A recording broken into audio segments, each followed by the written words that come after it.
nationale, milice patriarcale, police nationale, milice patriarcale.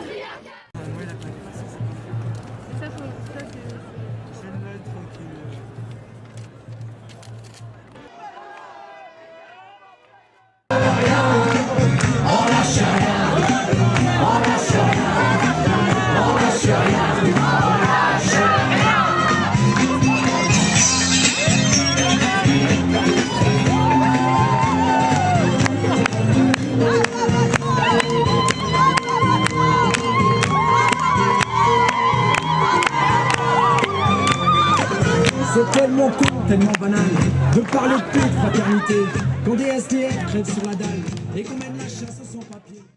La loi sécurité globale, je trouve que beaucoup d'articles, en particulier de l'article 20 à 24, voire 25, c'est des articles qui sont privateurs de liberté. Par exemple, que ce soit pour la sécurité, donc les observations des drones, etc., ou le fait de pouvoir filmer des policiers qui font des bavures. Tout ça, ça bloque nos libertés, en fait, en tant qu'individu, à se défendre, à montrer et à envoyer en justice ce genre d'action.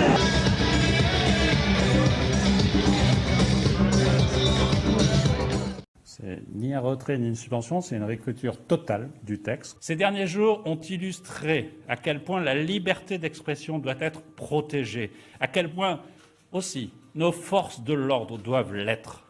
Nous savons que des doutes persistent encore. Nous devons éteindre ces doutes. Et lorsqu'une telle incompréhension ne cesse de s'intensifier sur un sujet aussi fondamental, nous avons le devoir de nous interroger collectivement. Mesdames et messieurs, dès cet après-midi, nous nous remettons au travail pour proposer une nouvelle écriture complète de ce dispositif, afin de permettre de lever tous les doutes remontés ces dernières semaines. Alors, j'entends bien les manifestations, hein, je les ai vues comme tout le monde à la télé. Je trouve que c'est beaucoup de violence, que les gens manifestent soit, mais j'ai l'impression qu'à travers l'article 24, on veut toucher la proposition de loi. C'est dommage. La plupart des gens, vous allez leur parler de la loi globale de sécurité, ils vont vous parler de l'article 24. Et la preuve, moi je trouve qu'il faut s'inscrire, et c'est là malheureusement où les médias, je pense, tout confondu, ne jouent pas leur rôle d'informateur. Parce qu'on va plus décrypter l'article 24 depuis 2 mois, depuis fin novembre, que l'ensemble. Vous allez sur n'importe quel site du Monde, 20 minutes, etc., vous avez une lecture assez simple, mais pourtant précise, de tous les articles. Moi je trouve ça... je trouve que c'est important d'informer les gens, mais en les informant, il faut aussi de parler de tous les articles. Et en quoi ça s'inscrit? Demandez à n'importe quel Français s'ils veulent la tranquillité publique. Tout le monde veut vivre en paix. Tout le monde veut pouvoir, à 3 heures du matin, là, même si on est en plein confinement, se balader sans être agressé. Les gens ont peur du tout police. Il y a des lois depuis des années dans ce pays qui nous permettent de nous protéger. Voilà. Moi, dans l'article 24, honnêtement, il a été vraiment dévié. Enfin, je pense que on parle de protéger les forces de l'ordre dans l'exercice de leur mission. C'est pas de les protéger dans les violences policières. C'est que l'exemple même, c'est les policiers de Magnanville. C'est-à-dire qu'il y a des réseaux, vous savez très bien, de personnes qui ont que ça à faire, entre guillemets, c'est de vous filmer, même lors de contrôles routiers ou lors de patrouilles.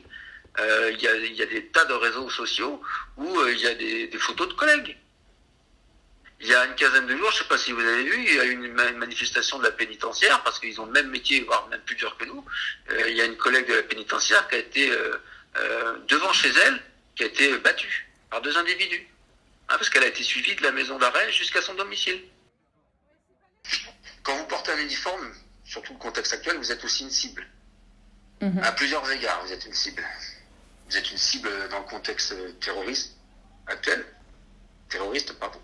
Vous êtes une cible parce que vous représentez l'État et que la personne que vous allez contrôler, elle est peut-être contre l'État, contre le gouvernement actuel, vous représentez, voilà. Et puis par rapport au délinquant que vous êtes contrôlé, qui va effectivement essayer le délinquant qui va essayer peut-être de vous insulter, de vous intimider, voilà. Donc le policier, lui, notamment police secours, lorsqu'il rentre le soir, jeune célibataire, muté sur l'Île-de-France, ou dans une grosse agglomération, c'est pas facile tous les jours. Maintenant que des journalistes, effectivement, filment des violences policières et que ce soit à charge, ça me paraît logique aussi. Parce que depuis 1986, il me semble, on a un code de déontologie.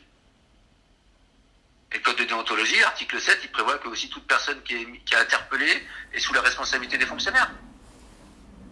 Je vous parle pas aussi des autres articles concernant les religions, etc., les origines, etc. Tout ça, c'est régi dans le code de déontologie de la police nationale. C'est déjà régi depuis 20-30 ans. Vous voyez? Donc, on ne parle pas là de protéger, de cacher les violences policières. Parce que la preuve, ça permet et là, on est un certain nombre, je pense, d'accord, d'éradiquer les collègues qui pourraient y glisser, malheureusement. Mais l'article 24, il prenait pas ça du tout. C'était utilisé de manière malveillante, a posteriori, contre les forces de l'ordre. Je me rends compte que tous les samedis, il y a des gens qui décident d'aller manifester.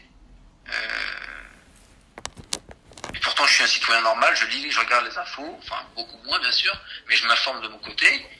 Mais avec ma femme, on s'est jamais dit qu'on allait, qu'est-ce qu'on allait faire aujourd'hui, et si on allait manifester, on va bien trouver un objet pour aller manifester. Jamais ça m'est venu à l'esprit. Donc, je me dis que la minorité tous les samedis, parce que ça reste une minorité encore une fois, pour dénoncer un projet comme ça, dont on essaie de voir entre les lettres, entre les mots, que c'est à utiliser pour protéger une certaine frange de la police, de la violence policière, mais au secours. Au secours. Enfin, je sais pas moi, mais il n'y a pas d'autre idéaux que ça dans la vie, quoi. Franchement. Je me suis toujours posé une question en maintien de l'ordre. S'il y avait quelques factions qui étaient au gouvernement, comment on ferait pour garantir la liberté de manifester?